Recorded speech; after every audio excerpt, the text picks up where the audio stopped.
I'm going to talk about CSS container queries. This is a new thing that's coming to CSS. It's in your browser now, it's in Chrome, and it's in Safari, surprisingly enough. And I'm really excited about this. This is something I've been looking forward to for a really long time. Really, I'm just going to be talking about why they're important rather than how they work. So I only have 5 minutes to talk, and so I decided to start at the beginning of time. So in the beginning, there was one screen size, and life was good, sort of. And then the kind of monitors stopped being square and started being a bit rectangle. Some really annoying guy came along and he put the internet on a really tiny screen. To add insult to injury, he came back and he created this kind of weird middle-sized screen. The phones started to get bigger, the tablets started to get smaller, the PC monitors became enormous, and the phones just got really weird. So about 10 years ago, in 2012, we solved this with a thing called media queries. And there are loads of ways that you can implement media queries, but the way that we normally do it is with breakpoints. So we start off with a layout for mobile, and then at a certain screen width, we change our layout for tablet, and then again for desktop, and then again for ultra wide desktop. It has some issues. Sometimes it can look a little bit squashed between the boundaries or a little bit stretched, but mostly it's okay. Over this time period, another thing was happening. I think it's fair to say that at the beginning of the internet, really websites and web pages were basically magazines. They were static text, images, graphics that a user would consume. And over the years, they've become more and more interactive, to the point where we're now building full-blown web apps that we would understand to be kind of interactive software. The way that we build these interactive GUIs is with components. So this is a bunch of components from Windows 95. And components are brilliant because they're really simple to understand. And one of the defining characteristics of components is that a component doesn't know anything about its parent. The component is just told to render something, and it's not attached to its wider context. It makes them really easy to understand, really easy to write, and it makes them super portable. So let's go into some of the problems that we're starting to experience. Sorry, this is a demo from a guy called Ethan Marcotte. He was the guy who termed the phrase responsive design. And this is a problem that we currently have. So let's consider the following. We have a component that gives us a layout that changes to 2, 3 columns, and then we stretch our screen, and now suddenly the parent will move this component into the sidebar and we return back to a 2-column layout. So at this point, this component is no longer completely self-contained. It has to understand its context in the page. So it's not a traditional component. Let's have a look at this. This is another demo. This is from the Mozilla docs website. So this is a component that's been rendered in the page twice, in the main body and on the sidebar. So you can achieve this today with media queries just fine. You have to pass in some kind of property or some kind of modifier to say, you're now in the sidebar. But very subtly, what's going on here is that this component now is bound to its context. It only makes sense in the page that it's been placed in. It's not completely self-contained. It has a relationship to its parent. So why is this a problem? Your components are no longer discrete. It's really, really subtle, but the changes to the parent will impact the children. So this is a real problem if you've got a really big website or a big web app with loads of components and you change the parent somewhere without understanding that you have to change child somewhere in another page. Bugs can happen this way. This increases cognitive load, and that's really, really a bad thing. So container queries, this is the new thing. This is the new solution to this problem. And essentially, conceptually, it's very easy to understand. What we want to do is query the space given to an element rather than the size of the page. So exactly as media queries, but instead of the entire page, just the element.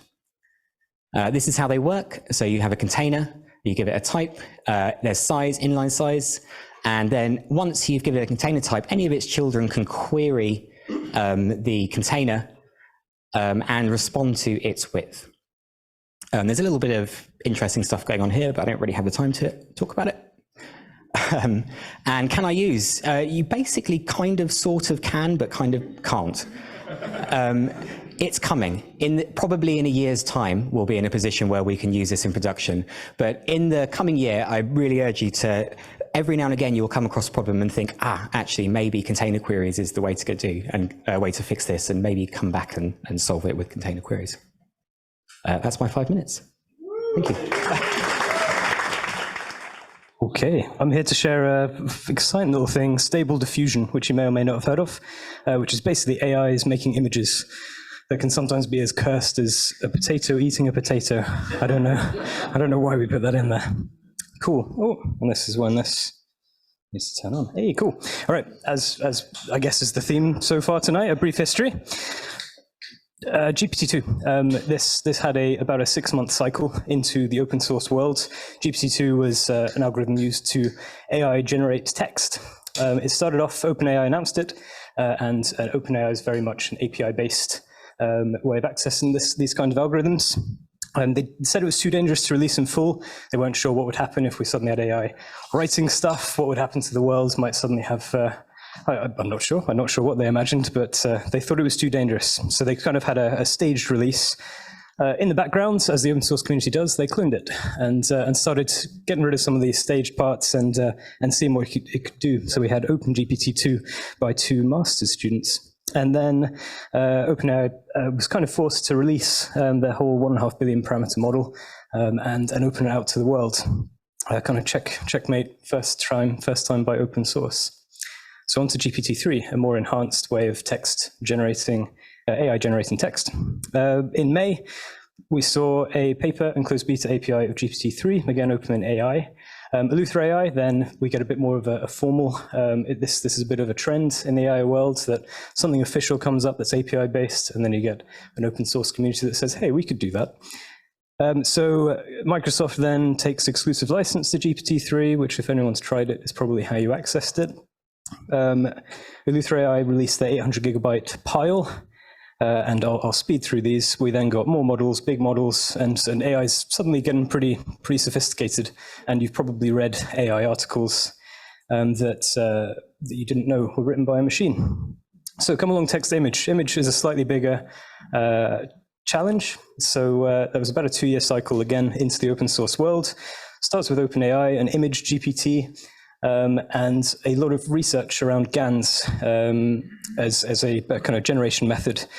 So we saw Dolly, which you may have seen as sort of some similarly cursed kind of API-based image generation. And then we speed along and we start getting into diffusion models and stable diffusion. So that's all well and fun. Good history lesson. And if you wanted to kind of see where this exploded, awesome stable diffusion, if you know these awesome repos, it's a nice little collection of resources and what that does. But there's things like Dream Booth, which was stuff where they're taking existing images and saying, for example, I want a subject in these images. I want to take a comic strip, for instance. Originally, you'd create an image, but each one has no kind of sense of the world around it. You give it a prompt, and so you get whatever the machine comes up with. So the idea of some continuity between images is starting to come about, but it's all really quite fresh. It's sort of a little world that hasn't really found its place yet. So things that are quite popular with open source, besides just improving docs, is kind of the whole prompt language has become its own sort of programming language. A prompt is what you give the tool to actually say, generate this. So it could be as simple as cat. I want an image of a cat, so I give the prompt cat. Or it could be cat, and then you give an essay about the history of cats in ancient Egypt, and you'll get something a little bit more tailored. But prompts have become a programming language worth learning, and also very kind of pure, and no one really knows what works well and what doesn't. It's all quite experimental. And we will try one tonight, which will be the fun part of this. So quote slide. Science is what we understand well enough to explain to a computer. Art is everything else, which I feel like I couldn't explain how these come about, but they were pretty nifty. And so a prompt for this, for example, was a kind of sci-fi landscape with dark, shady figure, lights, and then you kind of throw in maybe some films you like, let's say Tron, Blade Runner, Terminator, and you sort of get some mood, and then you sort of say, okay, what kind of style are you going for? Maybe hyper-realistic painting, and there we have it. Or that was kind of Tatooine farmland over on the right. Bottom right was something like university and space, and so we got sort of a mashup of very much not physically possible planets, and some buildings, which is kind of what I asked for. But in the words of Bob Rust, sometimes we get happy little accidents, and prepare yourself for some curse. The left is volleyball player holding his head in his hands. So we get a head and a hand. I think it was a cat eating Fruit Loops, which, this kind of captured, but I don't know if that's a cat anymore. And another volleyball player, which apparently can reach quite far. Yeah, that's it can be interesting. But the prompt, the magic of AI. This is what you would do on the command line. Little Python interface, and you plug in, you get a few parameters that allow you to really tweak kind of the way little things work. Some of these, like number of samples, kind of how many times it's going back over itself, so you get sort of a higher resolution and more kind of better image compared to what you prompted. And this is sort of an example of what one of those might look like. So this is kind of all there really is to it to create one of those and start messing around.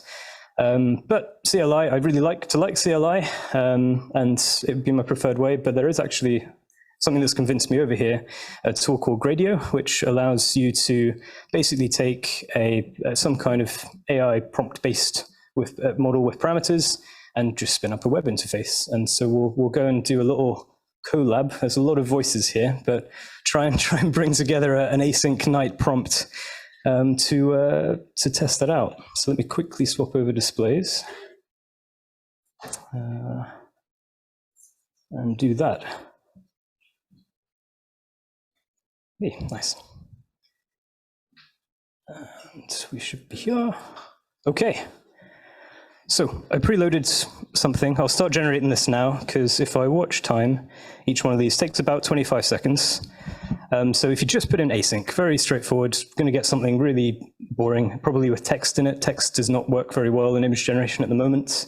But there are things like we can see, we won't go into this, but negative prompts where you can kind of try and convince it to keep some things out. But this is hooked up to my machine at home that has just a consumer grade GPU. That's one little catch of generating AI stuff. Yeah, so that's async. You get what you asked for. And actually prompts and what you get asked for when you're working on a coding project have quite a bit of parity. Yeah, lack detail, you don't get what you expect. But what do we think? If we extend on async, there's a nice little button here. And also part of the controversy of this stuff is let's just throw in some artists, and maybe it will look cool because these folks have made cool stuff in the past. And while it's doing that, a model basically pulls together, this is billions and billions of images, it kind of munges it together through an algorithm. And we get something, that just looks like a picture of that museum in Seattle, I think, the music place. So, okay, I guess it invented a museum that already exists. Let's say, give me, if you shout a word this side of the room. Pizza, hedgehog, async pizza, hedgehog, sunshine, awesome. Okay, let's say like a graffiti style, so it should probably ignore that, but we can try. Oh, live coding, hedgehog. See, we could have discovered what a hedgehog was tonight, but not anymore. Well, we still can, if we have another 30 seconds for me to run over. And there we go, my machine at home is probably, yeah. It listened, cool. That's it. Stable diffusion. My name is Ben. I'm Benjamin Ben on Twitter.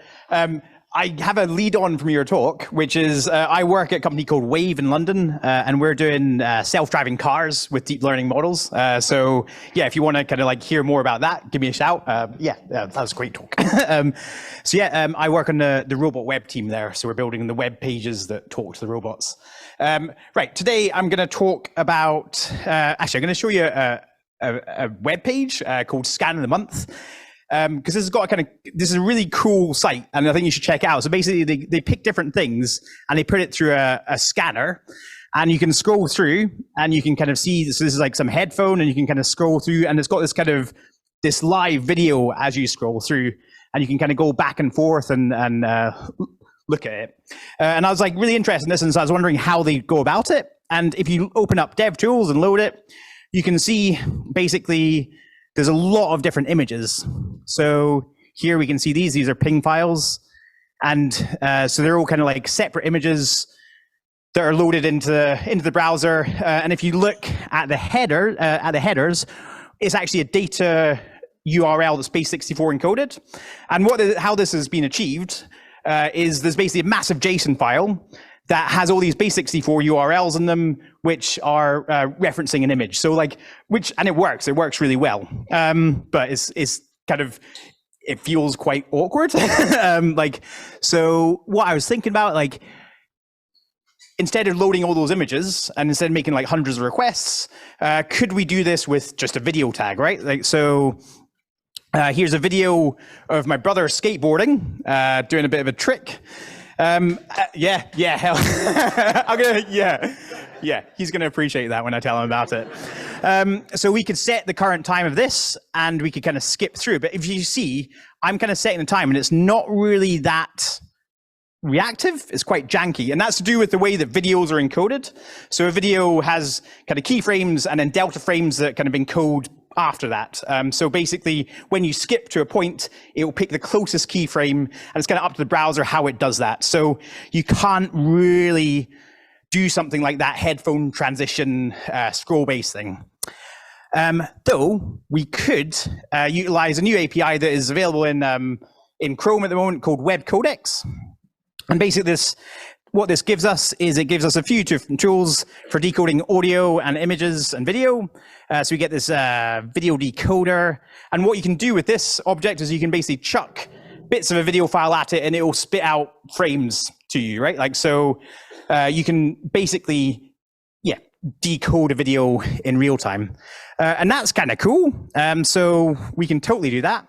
So this page here is loading that same video file, the exact same bytes, and then using web codecs to split it up into different buffers, and then we can then scroll through this. So we can actually kind of scroll down, and you can kind of really hone in on that trick. Oh yeah.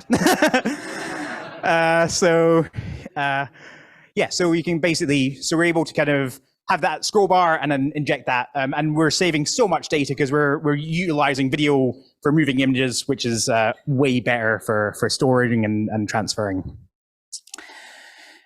Cool. So yeah, we can totally do that. Right. So now that we've got this data from a video, can we kind of feed that into something cool? There's a lot of graphics APIs on the web. One of these is WebGL2. So WebGL has this concept of textures, which are two-dimensional, basically bits of data.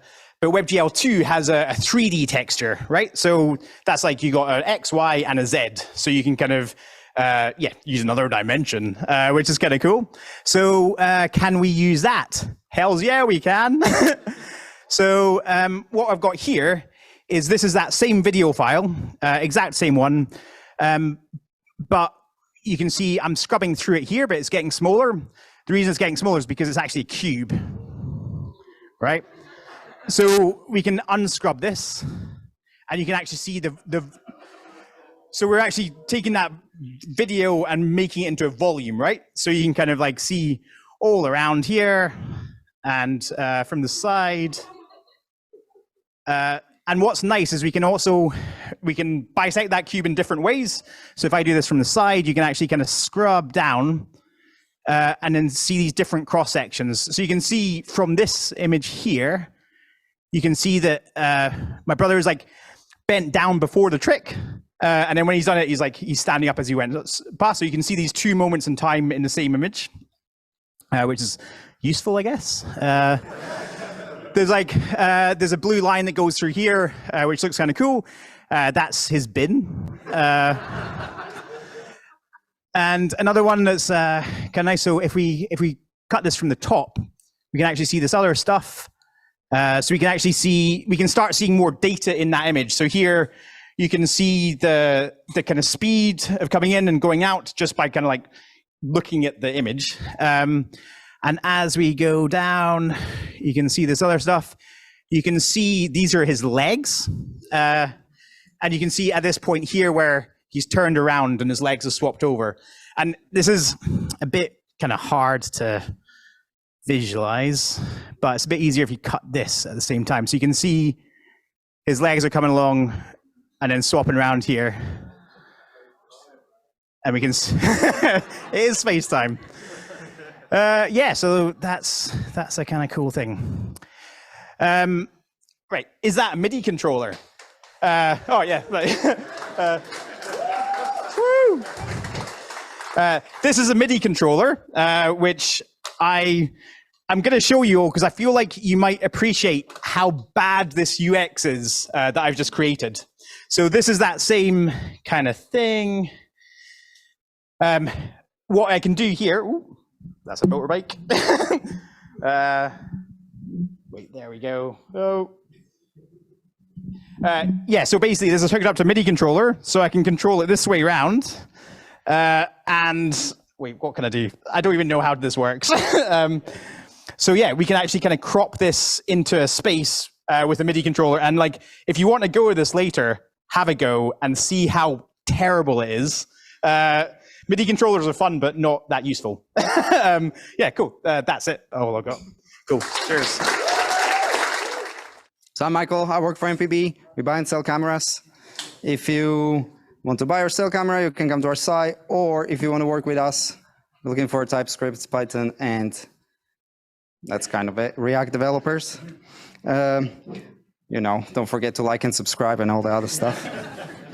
So that's the intro. I'm going to talk about how I made Tinder for dogs for non-developers. Tinder for Dogs is a project where your relative who you didn't speak for 2 years approaches you and say, I have a perfect idea. We're going to be bigger than Facebook. It's Tinder for dogs. And you're like, what? And you never take it. And you never get paid. And you know, work for the exposure, I guess.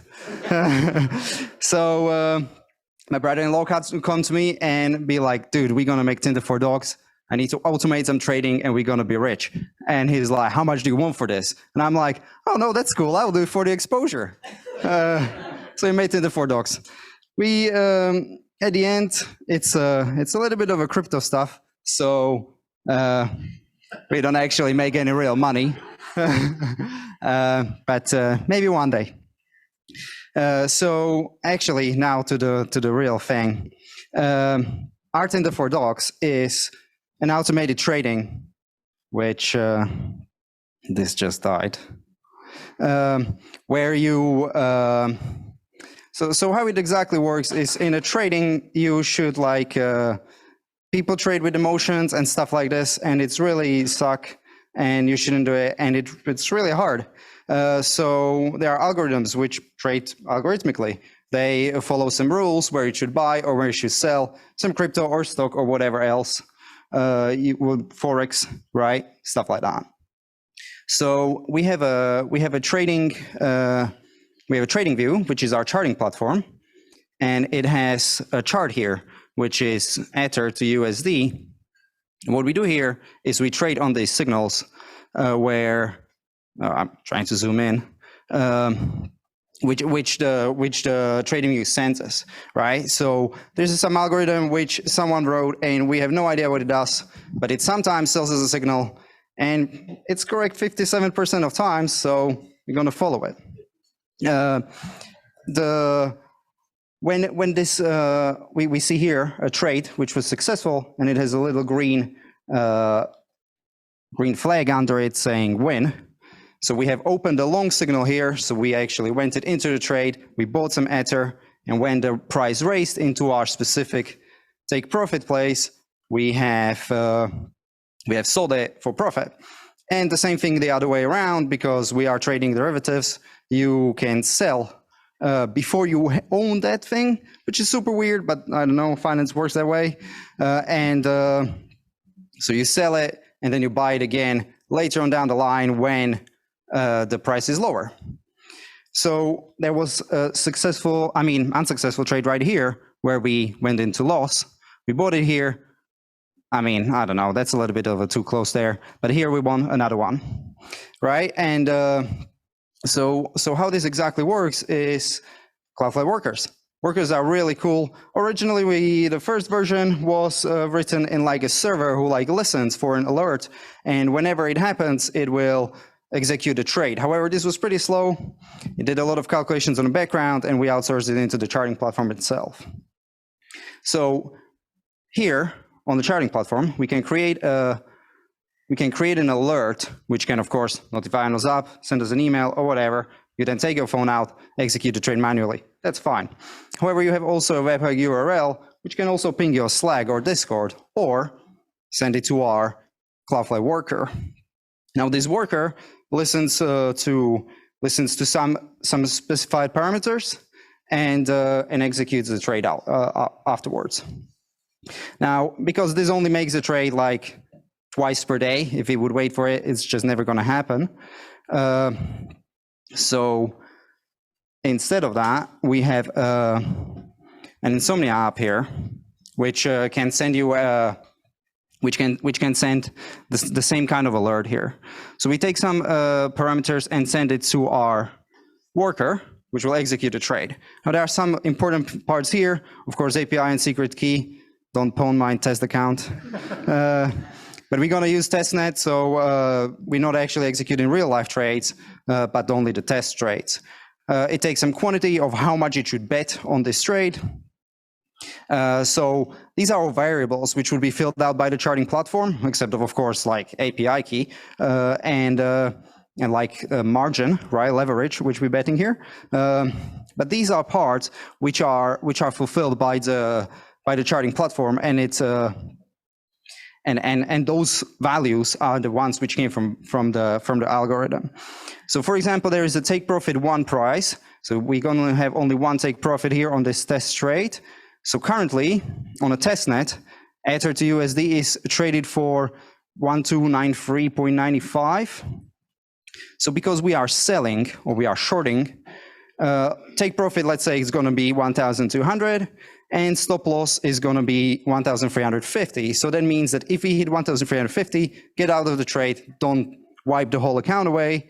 However, if we get to 1,200, close the trade as well, and we are in profit.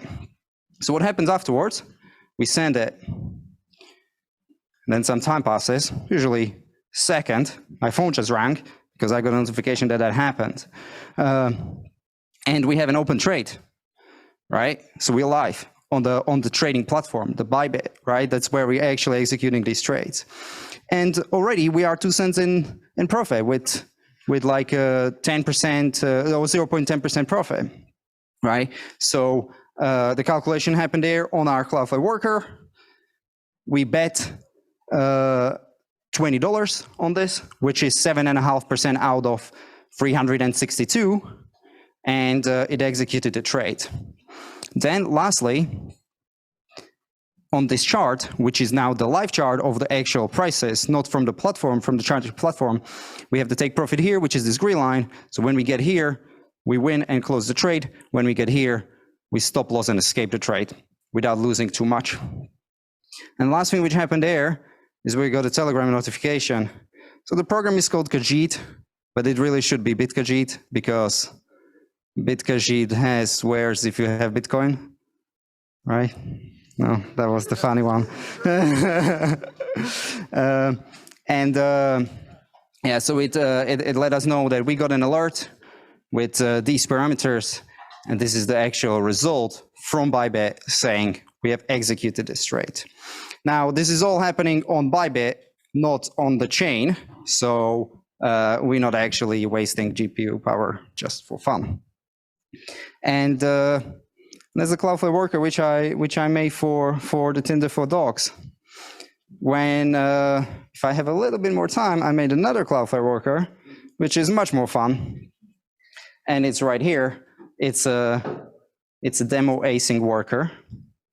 So if we open this, change to demo async worker, npm start. We have a developer server which runs on Wrangler, which is the framework which Cloudflare workers give you, and or like Cloudflare gives you to use. And now we just need to ping this address from the from our browser, or like from the local, or of course from the network here. So it takes a couple things on the request. So first thing is find out what the path is. So like what is the slash something. Checks if we are in post. And if you go to heaven, you're going to get uppercase. If you go to hell, you get lowercase. And we get to that one in a second. So I'm going to send this one here. So we have a capital hello async, right? And send it to heaven. And we get a reply saying hello async, right? How cool is that? Maybe we can do all the browser APIs like this. Then we have hell, which should to all to lowercase, right? And it's like, yeah, so sure, these are like a super simple functions, right? And this is like what the people I spoke with before told about, like workers is just for like a little things, right? But I mean, really, it's not like it can execute like business logic and all the other stuff. Or we can even use an NPM library, right? So we have a mocking case, which is a library which, I mean, just from NPM, I installed it like with this command and it worked. So we require it up here, we call the function right here, and we see what it does. So if you go to SpongeBob and send, we get hello async like this. And that's Cloudflare workers.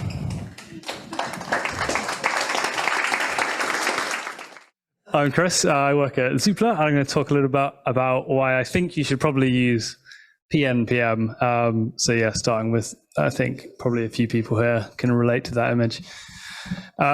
So what is PNPM? You've probably heard of NPM, or you might use Yarn. NPM ships with Node, so it's pretty commonly used. And Yarn was originally made to fix some of the problems with NPM. So PMPM, the P is performant NPM. So it's a fast disk space efficient package manager. So why should you use it? It can be up to 2 times faster than other package managers, and it's super disk space efficient. So if you work on multiple projects, PMPM only writes one unique file on a disk. So the node modules inside your project are hard linked from a single content addressable store instead of making copies. So if you use NPM and you have project A, project B, project C, and you NPM install, it's going to create copies of all those dependencies in all of the node modules folders. So if you suddenly, I don't know, empty your laptop bin and you've deleted projects, it's emptying like 1 million files. PMPM doesn't do that. So it uses hard links instead. So what is a hard link? So a hard link points to the same place on the disk where the original files are. So if you have foo in your project and you check the space of it, it will be 1 megabyte. And if you look in the PMPM store, it will also be 1 megabyte. But that is, it doesn't occupy 2 megabytes, it's actually 1 megabyte. And on further installs, the dependencies will just link to the files that were already created on the first install. So I'm going to try a live demo. Occasionally, depending on network conditions and other things, NPM can be maybe faster, but that only happened once. So we'll try it. Hopefully this works. So if we look at, I don't know, I've just got this kind of small package JSON. It's just got express and roll up on it. And we go to NPM test 1. And I run time npm install. Sorry, I'm typing with one hand. Cool, yeah, so about 2.89 seconds. If we run PMPM1, which is the same, It's the same package JSON. Runtime, PMI. Cool, yeah, so that was 0.9 seconds. So pretty significant. Like, I know it doesn't look like much because it's got 2 dependencies, but if you're kind of working at a company which has a shit ton of dependencies, it actually adds up quite a lot. If you've got a bunch of developers like pushing code all the time, like if you kind of like look at that on a larger scale, you can see that that's actually like a pretty significant gain. Also, if we then go back, I'll just do one of these as an example. So if I go npm2 and I just run a regular install and I go PMPM2 and I run PMPM install,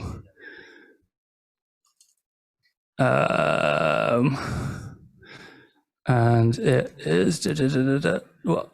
Sorry. So if we check the file size of what's in there.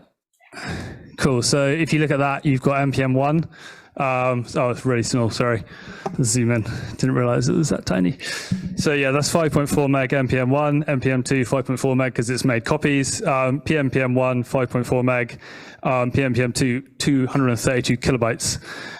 So again, like across multiple projects, this is just a simple demo one, but you can see that that could add up pretty quickly. So switching from npm to PMPM, it's pretty easy. Just delete your package lock and then run PMPMI, and it will generate a PMPM lock. That's literally it. Everything else should run kind of as you expect.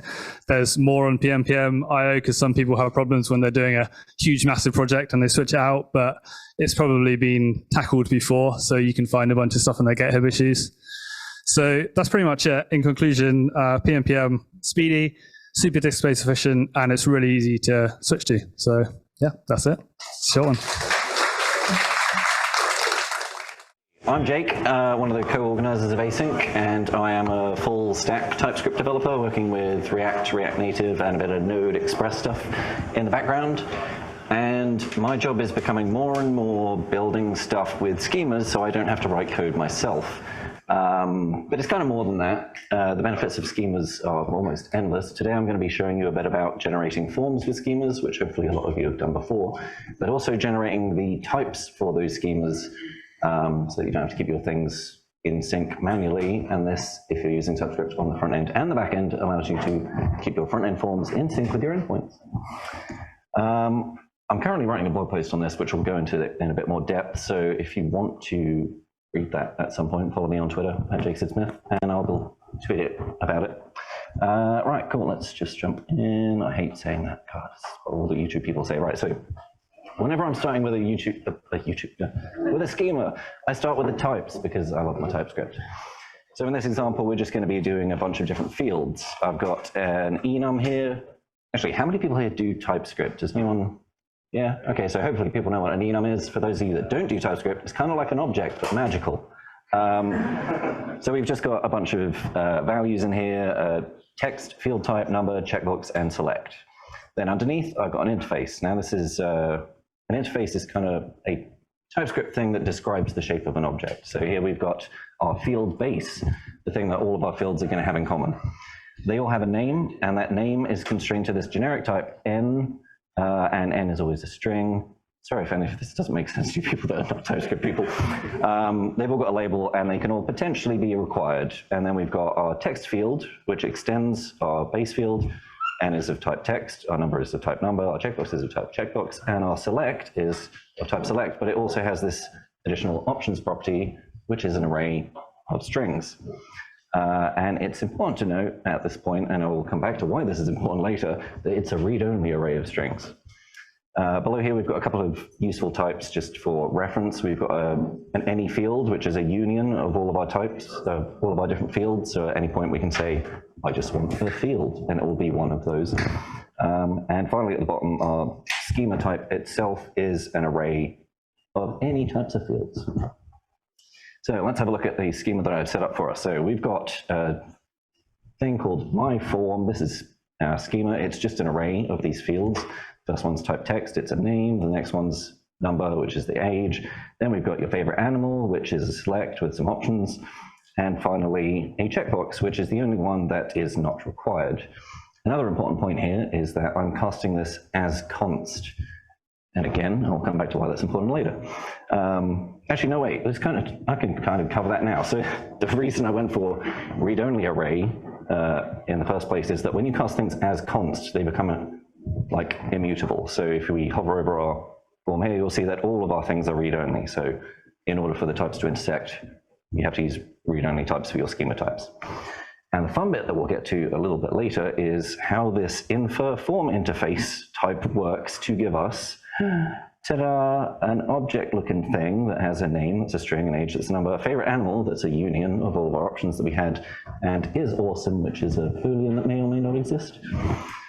So I've got a tiny React app here. It literally just renders a form. I pass in my schema as the schema and some initial values, which, due to our inference, which I'll get onto in a second, are constrained to our type. So if I try and set the name as 1, it says, no, I wanted a string, even though we haven't written the type for our form fields at all yet. So our form looks something like this. Let's hop into how our form works. I'm not going to go through this stuff too much. It's basically just a form. It has an onSubmit. On submit, we do some validation. I may or may not cover that, depending on how much time we have. If the validation fails, we get an alert with an error. If the validation succeeds, we get an alert with the correct values, JSON stringified, just so that we can see what they are. So if I submit this now, oh, look, error, field age is required. I don't know if any of you can see that, but I'll just read out the things. That's very small. Right, so how does our form work? We passed in the schema. All we're doing inside our form component is rendering a form with an onSubmit and then mapping over our schema and rendering this little chunk of stuff here. A React fragment is kind of like an element that won't exist. It's just a group of other elements. And we're rendering a label for each thing with HTML4 for that field name. And then we're rendering this field. And field is where the code gets kind of horrible because I just rushed this. Inside, oh God. Also, I'm not used to having the text this huge. I had to zoom in massively so you guys could read this. Inside our field component, we are just checking if the field type is a checkbox, then we render an input of type checkbox. If it's number, type number. If it's select, then we render a select with one empty option and all of our other options that we also map in here. And finally, our fallback type is our text input. In here, we've also got an onChange to handle setting the values into our form state, but this is all the boring stuff that I wanted to skip over. So let's go on to the fun stuff, the type inference, and this is where things get weird. Infer field value is going to be used inside this type down here, which I'll get to in a second. This takes a field and the name of that field, and then checks if that field is of type text. The reason it includes the name in here is because you might have multiple fields of that same type with different names that have different values. Anyway, these conditional types are essentially allowing us to map over more than one thing and separate it out into the individual things. Union types are weird. They're kind of like a whole bunch of things and also any of the things, a bit like a Schrodinger's thing, if you will. So we check if it's of type text. If it is, then we want the value string. If it's number, we want number. If it's a checkbox, we want Boolean. And finally, if it's a select, then we can actually go and grab the options out of that field schema object that we described before. And we've got number here. You know, you're used to doing like 0 to grab a thing out of an array with TypeScript. If you just put number, that kind of means all of the numbers, so we'll get all of the values. Now we get on to how the inferring a form interface works, which I have a slightly simplified version of to show you first, because you will not understand that one otherwise. So this takes our entire schema, and then it does, if the schema extends an array of something which we infer, which means we're trying to figure out what the things in it are, and we're going to assign them the name F. So that will get us our fields, but they will now be, instead of like one union of all the fields, this will mean that each field we're handling individually. These conditional types, where we do extends question mark, kind of both do multiple things. They both separate your union into individual things and then allow you to iterate over them. So although F is kind of all of the things, in that array. If at any point we reference it, we are actually only referring to one of the things in that array. It's weird. So it's infer is we don't know until we do.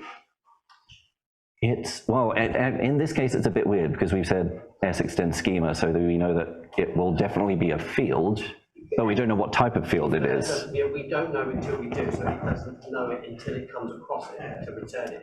Yes, exactly. Yeah. So this is like, I don't know what this thing is. Tell me what this thing is. So we get F, and that's now assignable to one of those types of fields, and then stuff gets even weirder. I've called this thing NON, which stands for, in my own brain, name or never, because we are then grabbing the name of the field or never, depending on whether it was a field or not. So imagine this second part is in parentheses. When we do f extends field any infer n, we're inferring the name that the field was given and returning the name or never if it didn't extend a field, which should never be possible anyway. So now we've got our name or never. Basically, this means like we're kind of constructing an object here, but a type object. We are going to use each of the names of our fields or never if they weren't a field, which just means that thing won't be included. And then finally, whoops, we infer the field value, as I just showed you a second ago. But this only works for our required stuff, because you'll notice here, normally you would have a question mark if the thing was optional. So that's where the next weird bit gets in. Let me just open that out. Right, this isn't too much different than that, except that we're doing the same thing kind of twice. This first bit is similar to what we just saw, but in addition to checking if it's a field, we're checking if it's a required field, and then we say that that thing is required. In the next one down, we are assigning our optional things, so we've got this question mark to mean that value may or may not be included in the object, but, and this is where the logic gets slightly strange, because our required property was optional, we can't just check if it was false because it may not be defined. So instead, we check if the thing is a field, and then if it was required, we don't include its name, and if it was required, then we do. Wait, something like that. Anyway, I haven't even explained why you would use schemas for stuff, besides the fact that I've written a bunch of really cool code and I didn't have to write any of it custom because it was all just figured out itself. A lot of the apps I've been working on recently are lots of forms, tons of forms, like, and I kind of feel like if ever I was working on an app that had more than one form, I would use a schema for it, because you're going to save yourself effort. But when you've got literally hundreds of forms that are all pretty similar, and writing a little bit of JSON allows you to generate those forms very easily, use a schema. You also have the added benefit that if your schema is JSON serializable, it can be stored in your database, which means if you are publishing a native iOS or Android app, you don't have to roll out a new version. You can just have it on the server version of the schema, and it will go and update magically. I don't know how okay Apple are with that, but we'll see soon. And if you can store that in your database, that means that you can have your clients and or users create those forms themselves if you build a kind of form builder that outputs your schema. A form builder that you could build with your schema. It's kind of recursive. So yeah, sorry if that confused anyone. I thought I'd like give you guys something to think about. This will be available on GitHub, so you can go and have a look at how weird the types are. And like I say, there should be a more in-depth blog post if anyone wants to follow me on Twitter. And now I'll take questions. My name is Prem. I used to live in Brighton, and I used to come to Async a lot, but I now live in Portugal. And I make Node applications, front-end development, data viz, and web apps. But what I want to show is something that I made, like it's a personal project that I made because it was useful. So who here uses Twitter? I mean, I don't know if this is different this month to last month. Who uses the bookmarks feature? You know what a bookmark is? Look, if we go to what? If we go to async.js, we might find some interesting tweets. Oh, look, bookmark that. All right. Oh, yeah, bookmark that. Okay, go to our bookmarks. There we go. I'm on Twitter at Premasaga. I don't really tweet about JavaScript and stuff, more sort of politics and things. So if that's your bag, but I bookmark some nice stable diffusion tweets for eye candy. What I've built is it's working with Twitter bookmarks at the moment. It could use Reddit, it could use other sources of content, and I'll show in a minute. It will suck out the bookmarks from your Twitter account, which is notoriously difficult because you can't actually do anything with bookmarks. Not in the API, it's not in the data export. You can't search it, you can't do anything. In fact, you can't even look at your old bookmarks. It will only show you the most recent few hundred, and you have to actually remove them in order to see the old ones. And what I'm doing with this, I'm then sending it into a local Node application I have running on my machine. It could be deployed somewhere. And then I can use it to search my bookmarks and find related stuff and pull out the videos. And this is where it goes. This has a user base of 1. So there is 0 design. I'll need to speak to a designer in the audience at some point. And let's see. Let's search for stable diffusion. And it's showing me here stable diffusion posts that I've already pulled in. I've got videos. This is what stable, you can make videos out of stable diffusion, crazy. Okay. And we can pull out just tweets that have video. And we could just explore the images and videos without all the tweets, and then click on the tweets to find what was related to the content. You can label things, and what I want to be able to do is set up someone else with this and be able to share curated feeds of content. Maybe they could even be published. Maybe you could even have a TV video feed of all the video from the tweets on a particular subject. And I made it because I'm helping with social media with a group of volunteers who run a campaign, and I help to find relevant tweets and then share it with them so they can sort of pull that into their campaign. But also, I want to archive and like scrapbook interesting ideas and historical events, and I've done this through the last period, and I want to be able to see that and to sort of see what's happened in that's interesting over this time, maybe useful for future archaeologists. And the way it does this, I've written a Firefox extension, very basic interface at the moment. It's got 2 buttons that takes you to your bookmarks, and this will import. And what it's doing is it's pretending to be a user, and it's scrolling. It's clicking that button, and then it's clicking that button, and then it's scrolling down. Actually, they rise to the top. But what happens? Weird stuff happens with bookmarks.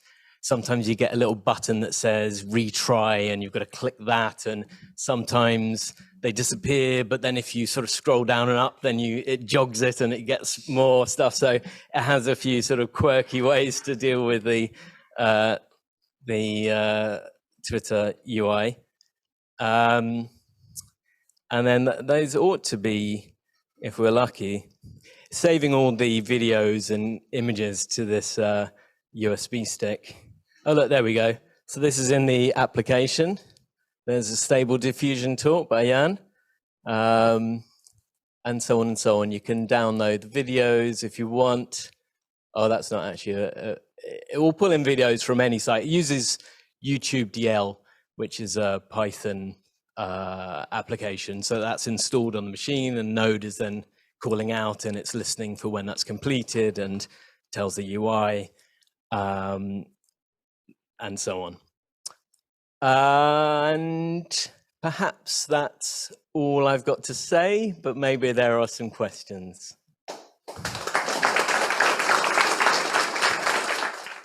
Hello, my name's Surya.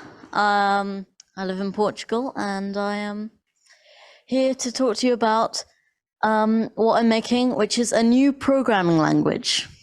It's still in very early development stages, so it might be a little bit. There's not a lot to show, but I think a lot of say developers' dreams is to make their own perfect, ideal programming language. There's always some kind of flaw with programming languages, so you know, it's everybody's dream to make their own, the best one they can think of. But nobody really knows how to go about it, and so it never really happens. So one thing you might think of is to, for example, split your code by semicolons or something similar, and then you can kind of deal with each line individually. So you have your all of your lines sliced together, and then you split them, and then you can split them again, and you get your text and stuff, and you know that all seems pretty easy to implement in code. But then you get this, where you have your semicolon in the string, and it breaks a little bit. So then you might think of, for example, writing a regular expression. But I can see some of you laughing there. We all know regular expressions cost lives, so you'd write that off pretty quickly. So then you normally would have to probably resort to some kind of more traditional methods of parsing, which basically you have Alexa, which reads the code and makes some minor formatting. Then your parser, which goes through that and turns it into tokens, just basically objects with properties, and tells your code what is happening. And then that goes to an interpreter, which will take those tokens and run code based on that, or a compiler, which gets the tokens and outputs code in another language, say machine code. So like C or Java as an example of that. But if you actually try to implement that, which I did when I first tried to start making this, it gets pretty complicated pretty quickly, unless you really know what you're doing with recursive string traversal. So what I ended up resulting to is something called parser combinators. Some of you may have heard of parser combinators before. Basically, it's a way of parsing things which is split up into very small steps. So here's an example. So here we have a parser, which is called function call. And basically, it parses a valid identifier, which is just a valid name for a variable, so letters and numbers, basically. And then it will try to get the character opening bracket, and then some optional white space. And then it sets the arguments that you've passed into it to a blank array. And it kind of does this not quite infinite loop, and it will try to find all of the arguments that you've passed into it. So it will basically peek at the next character.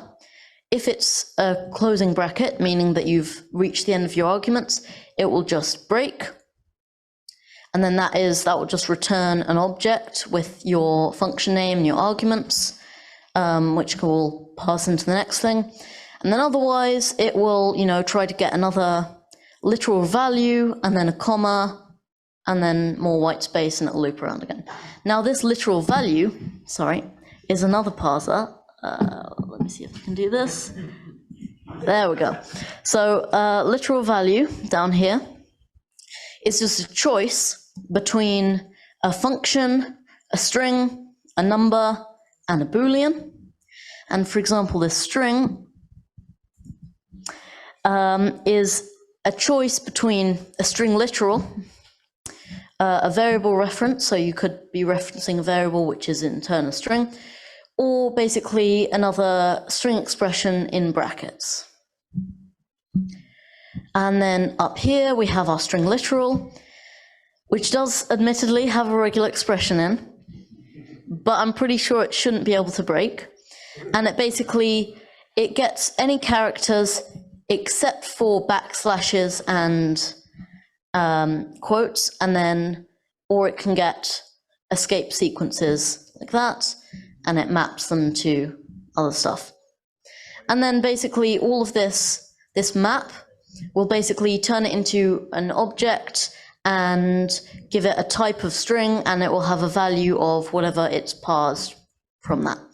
So you can kind of see that from here, you know, this string is kind of like the base level of your parsers, and then you have a tree of different parsers which each get used to parse different parts. So let's write a program. There's still not very many features in the language, but we'll write a hello world program. You can do that. How am I going to do this? So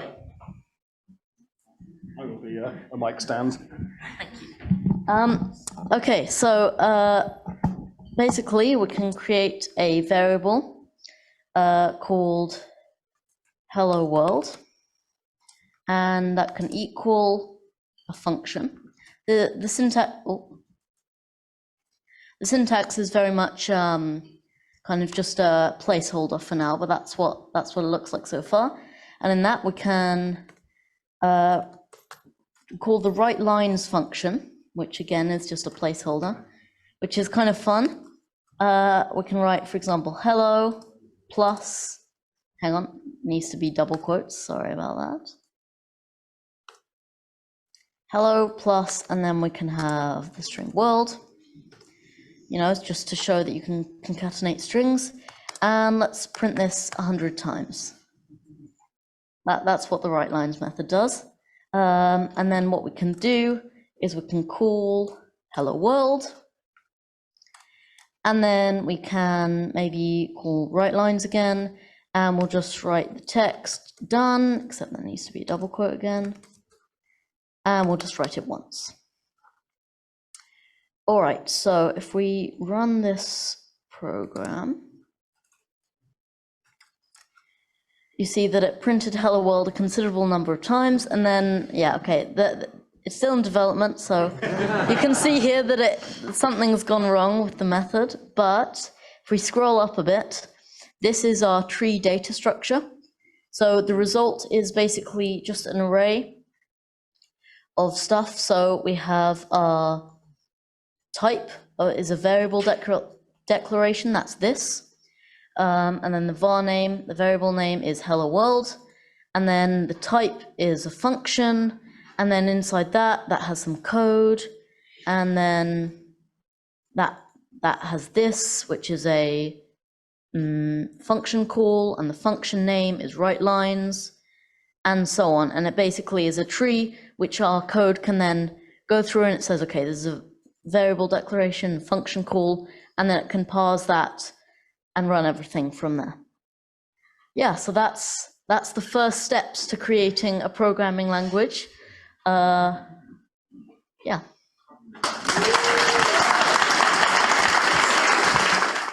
I'm Adam. I've made a RSS deck, which is a a feed reader. Before I proceed, I wonder how many people have ever used a feed reader. And okay, that's almost everybody. And whoever had their hand up, who is still currently using a feed reader? Well, that's 3 or 4 out of almost everybody. Okay, that's interesting. I don't know if that's because feed readers have had their day and it's just not what we need anymore, or they're just not doing what they should be doing. I'm hoping it's the latter, and I'm hoping that the one I've made is the one that, that people will start using. I mean, there are quite a few out there, but Feedly is the biggest. iKnowReader looks like it's the best. I'm not using them because I don't want to pollute my mind with other people's products, but just from what I see on various on Reddit and things, it looks like iKnowReader is the best. But they're all, I think, still following a paradigm of Google Reader, which is kind of following the paradigm of a mail client, which is like 3 basic columns, and everything is munged together into one single feed, which is how really most things work these days. And that, for me, I just never used one because I found that kind of mentally exhausting to kind of, first you've got to figure out what the item is, where it's coming from before you read it. And they're all, the formatting is the same no matter what the story is. Apple News, I think, has helped make things more digestible, but it's Apple News. It's not an RSS. It is an RSS reader, but you can't add anything to it that they have. They are the ones who decide what's going on it. I made, this is it here. Oh, sorry. Yes, good point. It's just because everybody put their hands up, I presume everybody knows what it is. RSS is and was, back in the ancient times, a format. I couldn't catch that, sorry. And I think it was in 1999 or so, or maybe a bit earlier. Just a way of syndicating web content, the acronym. Well, they all argued about everything. They even argued about what the acronym stands for. But I went to real simple syndication is the one I remember, but I think there were others. Basically, it's an XML format of outputting a website, and then and a reader could just machine readable, very simple, machine readable. I mean, it was very simple, machine readable, but also almost human readable, pretty much too. So our RSS readers would Netscape had it, the early portals. You just bring the web to you rather than you going to the web.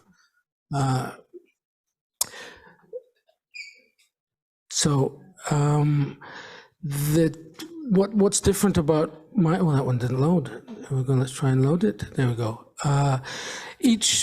Whereas most of them bring things into one feed, this keeps everything as separate as possible. It brands every information source with its own colors. This is the web. This actually is not a feed. Weirdly enough, the Webb Space Telescope does not have an RSS feed. Most NASA things do, even now. So this one is scraped. I'll show you the scraping since this is the audience, I guess, for that. This is the editing a feed mode. There's 2 modes within that. I just couldn't figure out how to merge the 2, so I made 2. I don't know how big is it. That's a paintbrush supposed to be. So that takes you out to paintbrush mode, which is how you change the way the thing looks. Colors is the most obvious way. The background color, I can show you that. That's the most quick and easy way to show that it's a WYSIWYG editor. This one is scraped, so we can check the scrape. You can also consume APIs. There are also presets. We can just bring in Instagram. Just never works, but they're always blocking it. But the Twitter stuff is good. I'm using something called RSS Hub in the back for that. It's a library of ways to scrape. Oh gosh, okay, barely started. Right. Well, that's it. It's a feed reader. You can sign up and use it. This is the home screen. These are all random feeds. The idea is this would change all the time depending on what you're interested in the moment. But this is disabled at the moment on the live one because I started redoing the screens to use tags rather, because I felt the tagging much more powerful. If you, let's say, make a screen about Iran news, instead of building them one by one, any feed that's tagged Iran will show up there automatically. It's easier to remove stuff than start it. This is my localhost version when I do have that activated. So this is sort of my library of personal screens, but you can sort of adopt screens other people make. And that's it. If you're interested in trying a feed reader that's keeps things separate, and you can make it, oh, there's the background, you change backgrounds easily. It's at rssdeck.com. It's still in beta, so I have to manually flip the switch, but I'd be happy to. So thank you for your 5 minutes.